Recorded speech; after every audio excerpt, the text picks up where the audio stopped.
Qatar is reconsidering its 2022 World Cup fan concept after witnessing how Moscow has experienced the influx of tens of thousands of foreign supporters. The location of a fan fest planned in Doha will have to be changed after Qatari organizers observed crowd flows during the World Cup in the Russian capital. Nasser al-Khater, Assistant Secretary General of the Supreme Committee for Delivery.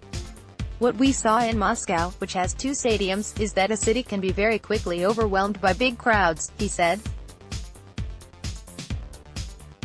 So this is something that we need to take note of, and this is something that we need to consider going back to Qatar. Organizers have now realized their planned fan fest site is in the wrong spot, and would get in the way actually of free flow of people, al-Khater said in an interview round with international media in Moscow.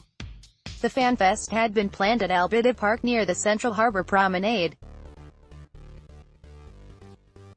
Qatar has had some 100 people in Russia monitoring the World Cup and have been impressed by the impeccable organization. They're going to give us a run for our money. It's going to be a high bar to beat, al-Khater said.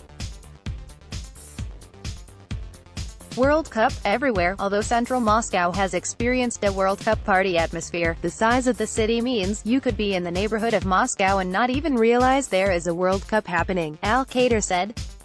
Qatar in comparison will be a city World Cup, and the World Cup is going to be present everywhere. The nature of the size of Qatar, and I believe the fact you're going to have the fans of 32 teams pretty much in a city, I think is going to be electrifying, he said.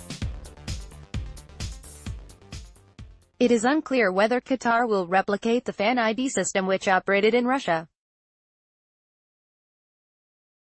Al-Khater said he was initially skeptical about it and pointed out that the fan ID was used by the Russians as a visa, whereas Qatar has a 90-country visa on arrival policy.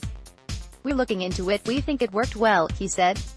Obviously, it's a platform used by different police enforcement agencies around the world.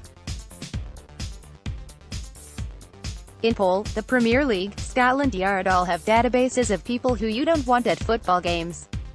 Historically they've been violent or created a lot of problems, so from that sense, we are looking into the fan ID, to see if it's a way of making sure that we know who's entering Qatar. Have we taken a decision on it now? No, not yet. Although there have been some calls to bring forward the planned expansion of the World Cup from 32 to 48 teams, as will happen in 2026, al-Khater said Qatar was planning for a 32-team tournament.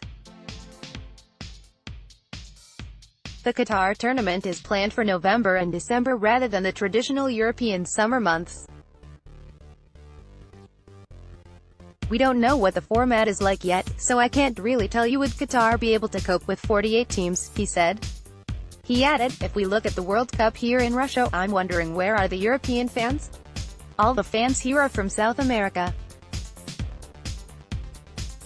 Peru-France game, 35,000 capacity, 29,000 from Peru, 2,900 from France, and the rest were Russian. I don't know where the European fans are, I don't know if it's going to be the same when Qatar comes along.